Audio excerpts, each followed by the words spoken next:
A Friend of Wax, Chapter 2. A Voice from the Flame, or Pilot, Part 2. "Do you think your life could be better?" said the smiling candle seller. Something about those words deeply resonated with Olivier. He was looking at the candles in the window. Some of them were lit, making the abandoned building the only part of the street illuminated by something else than the moon or the street lamps.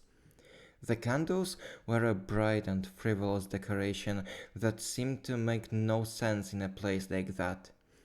Standing there and staring into the flickering flames and melting wax, Olivier reflected on his life. He had no doubt. It was awful. His classmates always turned him into a patsy, thanks to the peculiarities of his mind and personality. In his house, his parents were often arguing, and he had no idea why. Thanks to all of that, he fell behind the class, and even the teachers turned their backs on him. His only solace was hidden in his favorite movies and shows, especially his beloved space story, Trip Through Stars. But what good did it do? If that was what his life was distilling into, he could as well end it. Olivier looked at the smiling candle seller, then at his candles, and finally closed his eyes and started crying. "Yes," Olivier shouted. "Yes, my life is awful." "And what if I told you I can make it less awful?" asked the smiling candle seller. Olivier opened his eyes and asked, "How?" "Take a look at my candles," said the candle seller. Olivier looked at the candles in the window. He found himself lost in all the different colors. "All of these colorful candles are waiting to find a friend," said the candle seller. "I can make one of them find you, a friend with whom you shall live a happy life in the good and in the bad, one with whom you'll enrich each other's lives." Olivier couldn't understand what the candle seller was saying, but he thought that he could buy a candle and make him happy. After all, he wanted to kill himself the next day. What would buying a candle change? "Okay, I guess I'll buy one," said Olivier. "Wonderful," said the smiling candle seller. From the back shelf, the candle seller took a slender, bluish, ice-like candle. "This one," said the candle seller. "I think you'll like her. If you feel like you can't take it any longer, then light her." Olivier took a closer look at the candle. He did like it a bit, and was too tired to choose another one. "How much?" asked Olivier. "Don't worry about that," said the candle seller. "There's no greater reward for me than a happy customer." Olivier found it strange that the candle seller wanted no payment, but decided not to argue. The next night it would mean absolutely nothing, so he simply thanked the candle seller, took his new candle, and said goodbye. Olivier decided to return home. It was almost 2 in the morning and he was getting tired. But just as he made a few steps, he noticed something unusual. Did the candle seller refer to the candle as her, as if it was a person? "Hey!" Olivier called the candle seller as he turned back towards his store. But the store disappeared, leaving only the ruined building behind. Olivier's midnight walks were not good for his health. Sneaking out in the middle of the night just to aimlessly roam the streets is not something a student should do, but he was only doing it to cope. After all, it was the one part of his day that felt silent. And in that silence, Olivier found true escape from the noises of his everyday life. That night, he was sure he was going to do it. Olivier was going to end it all just after he returned from school. He was going to buy a box of medicine, eat it all, and down it with beer from his father's supply. From the research he did, acetylic acid should be available without any prescription. Just before Olivier went to sleep, he remembered the candle he bought. He placed it on the windowsill. He found himself intrigued by it. No, by the whole meeting with the smiling candle seller. What even happened? And what was that whole talk about the candle? He was supposed to light it when he felt he couldn't take it any longer? Well, he did feel he couldn't take it any longer, so Olivier took a match from the drawer in the kitchen and lit the candle.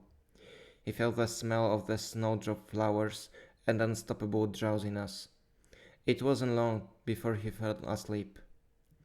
Haru was still in shock after her new body's suicide attempt. Just as she regained life, she almost lost it once again. Even if it actually wasn't her life, but that was something to worry about later.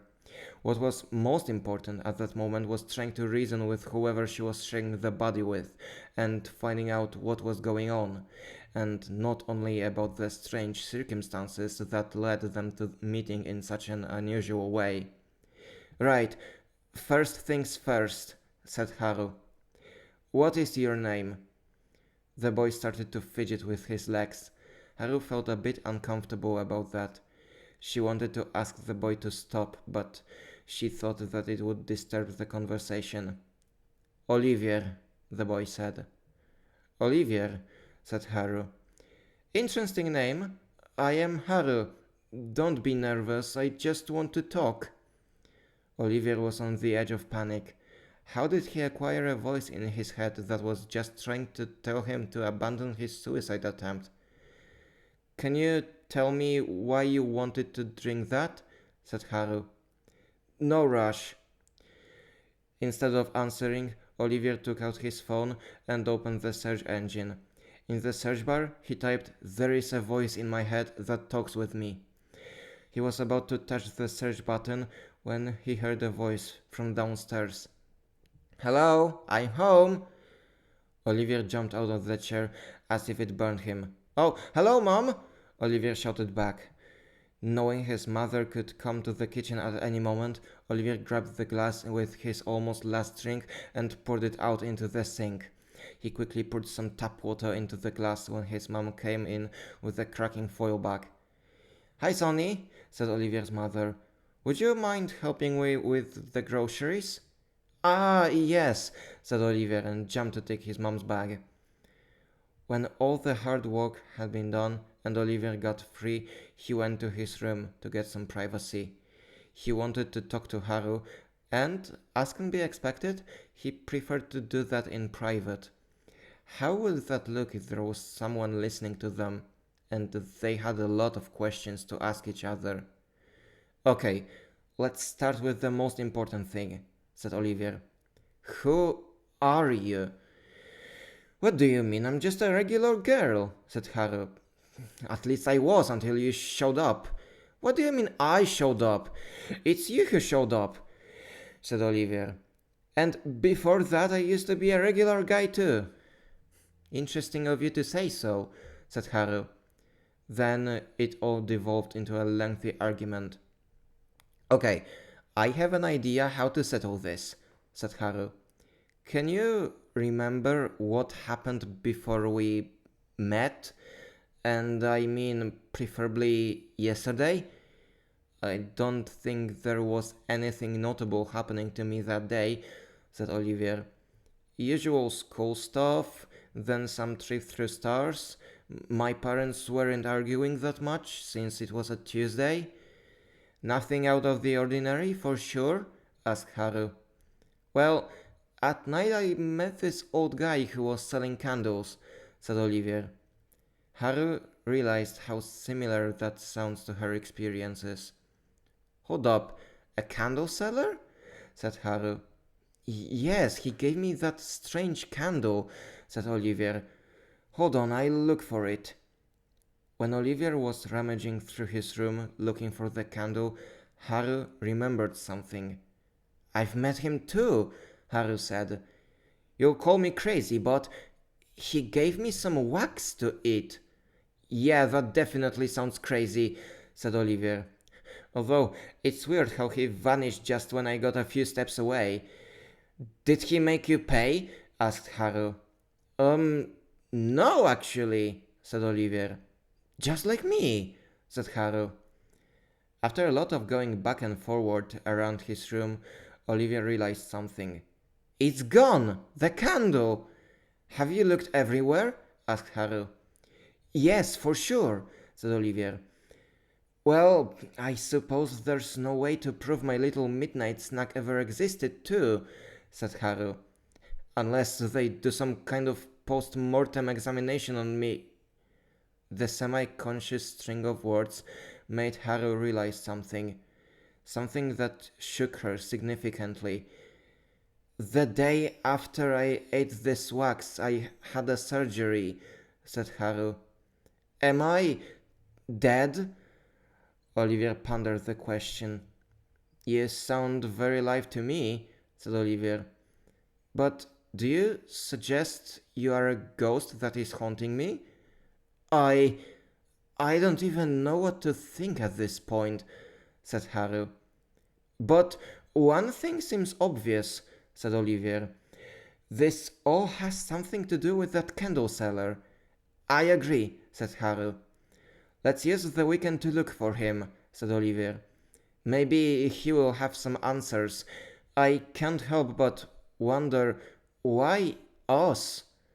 Do you think there might have been a reason? Asked Harry. Maybe. I'd love to know, said Olivia.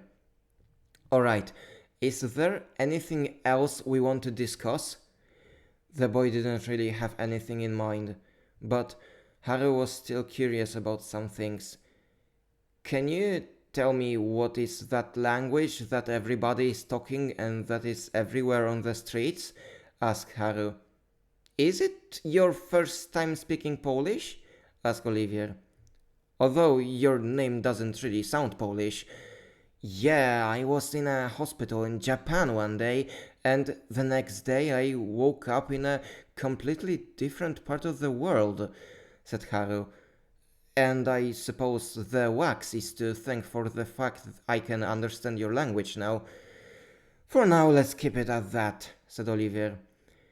Haru wanted to know one more thing. It bothered her ever since she saw it.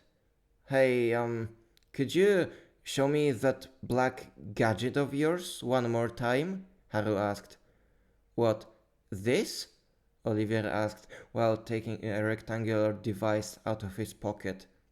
My phone? This is a phone? Asked Haru. The device seemed alien to her, like something straight out of a science fiction manga. It's so big, and where's the keyboard? Does it have none? But I clearly saw it. Jeez, it makes you sound like you come from a time really long ago, said Olivier.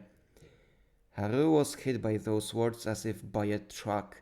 She felt existential dread, unlike anything she felt before. What day is it? Haru asked.